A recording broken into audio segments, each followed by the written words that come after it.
Hey, you own a business? Maybe we should consider advertising on the show. See if we can make a little bit of money. My email address is scott@scotthorton.org. All right, you guys, welcome back to the show here. I'm Scott Horton. It's my show, Scott Horton Show. Next up is Scott Paul from Oxfam International. That's oxfam.org. Welcome to the show. Scott, how are you? Doing all right. Thanks for having me on, Scott. It's a pleasure to be here. I really appreciate you joining us, and it's a very important subject, and it's one that's not getting very much attention because a lot of reasons, I guess. But anyway, it's the war in Yemen, America and Saudi Arabia's war against Yemen, and you guys have been doing quite a bit of reporting about this, and so I guess can we just start with the bad news? Can you break down, however you could best characterize the plight of the civilian population of this country under American and Saudi attack? Well, Yemen is first and foremost a humanitarian emergency. Right now, more than 4 out of 5 people in Yemen need some form of humanitarian assistance, and that makes Yemen the country where more people need assistance than any other country in the world. And it's as you mentioned, not being reported. I think we more or less consider it a forgotten crisis given the scale of need and given the relatively little attention it's received. At this point, there's more than 2.5. Even worse than Somalia, huh? Yeah, there's many more people in need in Yemen right now than in Somalia, and there's actually a number of people, about 100,000 people, who either were Somali refugees in Yemen or Yemeni people who've now fled Yemen to go to Somalia to seek safety. So Yemen is really, it's amongst the worst crises in the world, and by the numbers, there's more people in need in Yemen than any other country. We're talking about a conflict that's now spread to 20 of the 22 governorates in Yemen. There's about 14 million people who lack adequate access to health care. The healthcare system is close to collapse. And about 7.7 million people in Yemen are needing emergency food assistance. That's the sort of food assistance you need to survive. So through all of this, all parties to the conflict in Yemen, the Saudi-led coalition, the Houthis, other parties on the ground, have all failed to meet their obligations under international humanitarian law, and most importantly, have passed by opportunities to seek a durable political settlement. The good news in all this is it's not too late to salvage peace in Yemen. There are talks.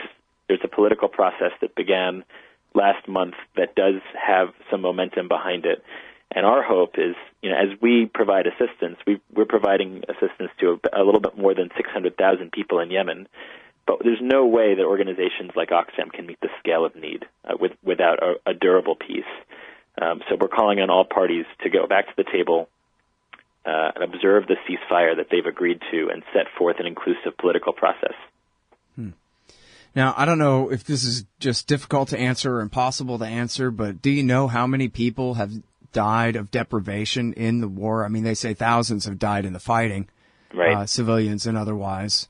But, they said back in, last spring that, this is the poorest country in the Middle East already, and imports between 80 to 90% of their food. Now, obviously, people try to make do in other ways and this kind of thing, but we haven't really heard necessarily about people, dying en masse like they did in Somalia in 2011, for example.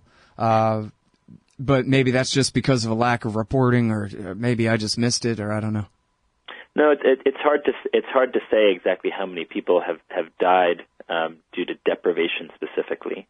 You have 2.5 million people who've been forced from their homes, and a lot of them have nowhere else to go other than to sort of go out under the open sun and sleep out in the open with no shelter at all. You've got, I mentioned, there's 14 million people that don't have access to health care. There's entire regions that don't have functioning health facilities. I think it's difficult to track and figure out how many people have died, but the malnutrition numbers are absolutely off the charts. And as you mentioned, that's apart from the roughly 2,700 civilians that have been killed throughout the country, about 240 of them children.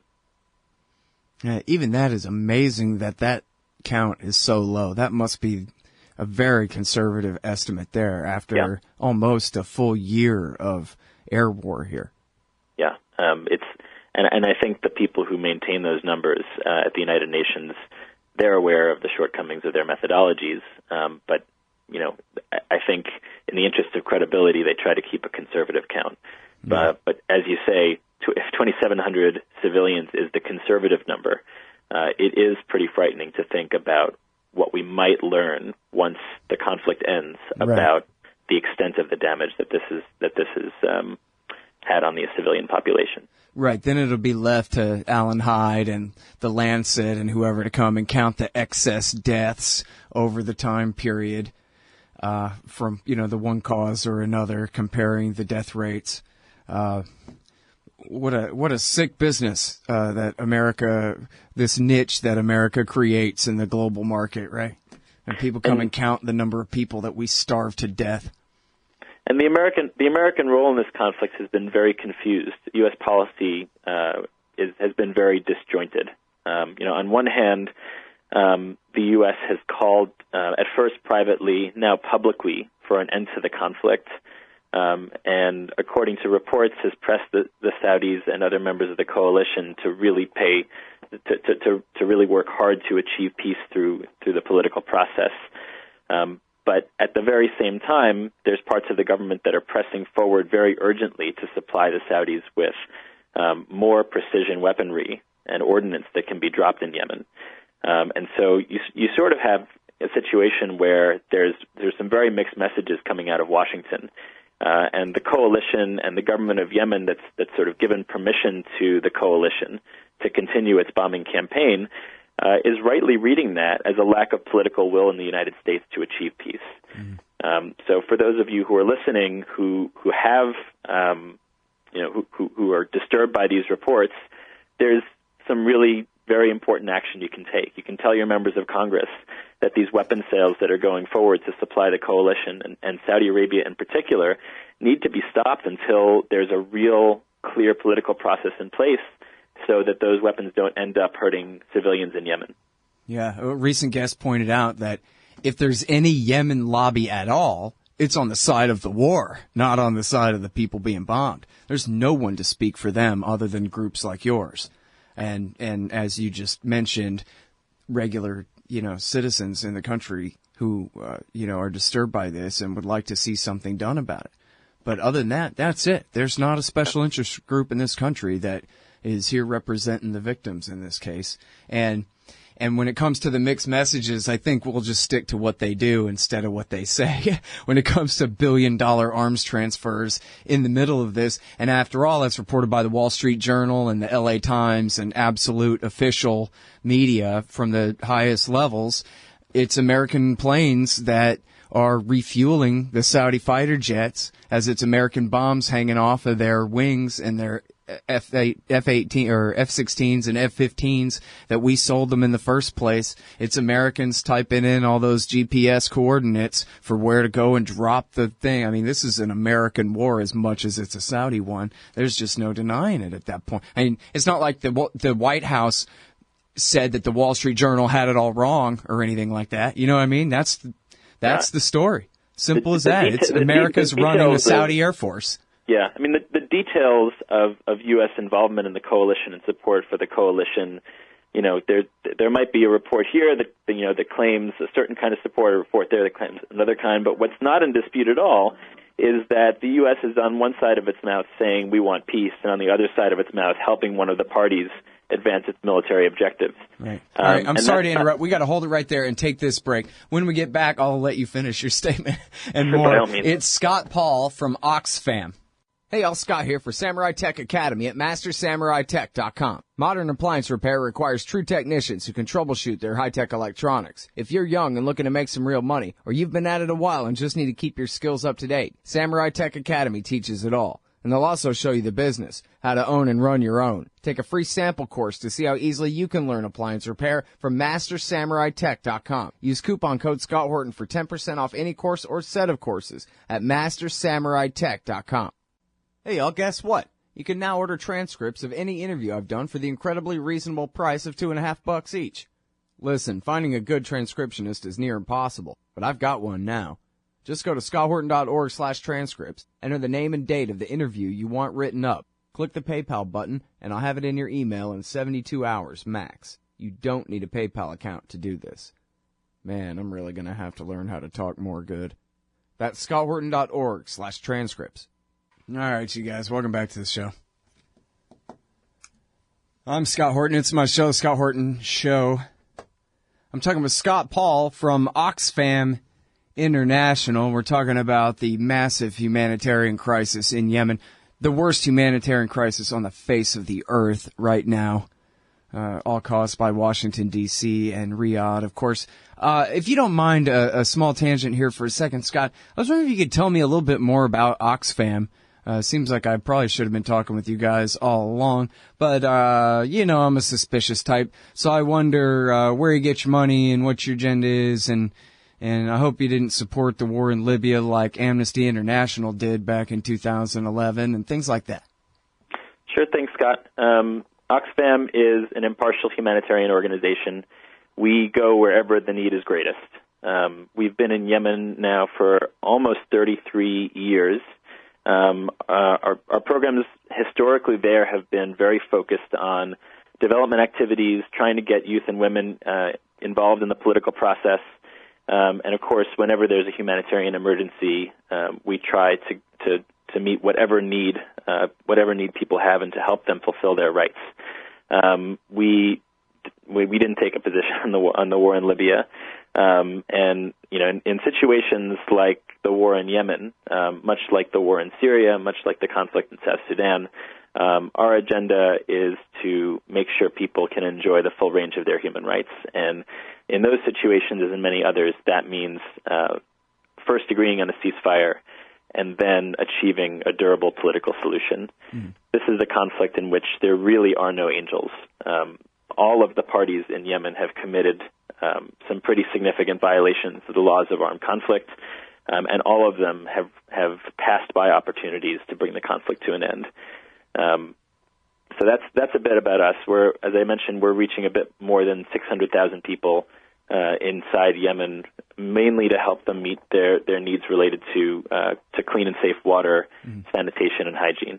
All right. Now, pardon me for being jerky, but if I could just narrow down that point real quick there, because a warmonger can say, hey, we're always just doing whatever we can to secure the blessings of liberty for the people. That's why we must have a regime change, rather than that's why we must have an immediate ceasefire. And if I read you right, what you're saying is, y'all's thing is there should never be a war, always ceasefire and always negotiate whatever it is, or it kind of sound like maybe there was a little bit of wiggle room in there to, well, whatever we think will best secure security for people over some medium or long term. You know what I mean? Sure. So, we're a rights-based organization, which means we listen to the people who we're serving. And what people say they want to determine their own future and determine their own security needs are primarily going to guide our positions. In most of the conflicts we work in around the world today, what they want most is peace, and they want security forces that safeguard their interests, not try to defeat external threats or advance political agendas. And that's been our position in the big conflicts and the big humanitarian emergencies around the world. Mm. But so, like, for example, in Yemen, if the Houthis or Al-Qaeda or one of the other sides had pretty much been angels when it came to the laws of war, at least, and had not violated them, well, then you guys feel like, well, we got to support them then, and our policy should be that they should win, and America or someone else should support their side to make sure that the war criminal side doesn't win? Our position vis-a-vis the U.S. government is always going to be, what do we need to do to make sure people in these crises can fulfill the full range of their human rights? 9 times out of 10, including in Yemen right now, that's to bring the parties together to achieve an immediate ceasefire and a long-term political solution. All right. It's hard to imagine a hypothetical in Yemen in particular where that wouldn't be true. I got you. Okay. The one thing I'll add to that is I think the main thing that Yemen's political track now is lacking, other than a commitment from the major parties to achieve a durable solution, is the involvement of women. Women have been at the forefront of Yemen's political evolution ever since the overthrow of former President Saleh in 2011. They've really helped push the limits of what the Yemeni government will do to provide not just for their female citizens, but for all of their citizens over the couple of years after that revolution. And now their exclusion from the peace process has enabled the people who are fighting, I think, to push on with their military objectives rather than seek a peace that serves all of their people. We've been told that the next round of peace talks will include more women, and we really, really hope that the parties fulfill their commitment to bring more women into their delegations. Mm-hmm. And you're saying this not as some kind of token feminist thing, but that they have a very important role that they have been playing that they are now being excluded from. It's exactly right. I can't imagine what I could possibly say that would be tokenistically feminine. Regarding, No. Feminist, I said. Women. Feminist, I said. I was just clarifying. I didn't mean to. I wasn't being jerky on that one. I was just clarifying your point. I think that. Yeah, and the point I think is twofold because in the first instance, women have been very instrumental in Yemen's political evolution and have a very, very critical part to play in Yemen's political context specifically. That's on top of the fact that in general there's a very, very strong, both empirical and rights-based case to make for including women in the peace process, insofar as that including women typically leads to better outcomes than excluding women. Yeah. Well, and so now I guess back to something that you said toward the beginning there, that all sides have not done enough. They've all failed basically to do enough to have real talks, but that now there seems to be some real momentum behind them. And I wonder, if you could describe that maybe a little bit more, that momentum on the international level or on the local level to really sort these things out. And if you could compare and contrast that with the incentives that they have to keep fighting. For example, the Houthis have gained the capital city. Do they really want to give it up? Or, could they be willing to do so? And what about all the gains that Al-Qaeda has made with America and Saudi flying as their air force for the last 9 months? Sure. So last month, the UN Special Envoy for Yemen convened the major Yemeni parties in Switzerland. I have to say, getting them in the same room talking to one another was in and of itself a huge accomplishment. He tried to bring people together way back in May, and basically they showed up. They stayed in different rooms. They shuttled messages back and forth, and they never even saw each other. So getting them to talk and agree on a common agenda was a huge accomplishment on the part of the special envoy. Beyond that, he got them to agree on a framework to first agree to a ceasefire, and then take some very basic steps to build confidence between them. I think it has to be said that the parties' conduct during the talks demonstrated the commitment wasn't actually there to take steps forward. So it's going to be up to, and I should say, the biggest evidence of that is that both parties, both major parties, and in particular the coalition, used the declared ceasefire to make military advances.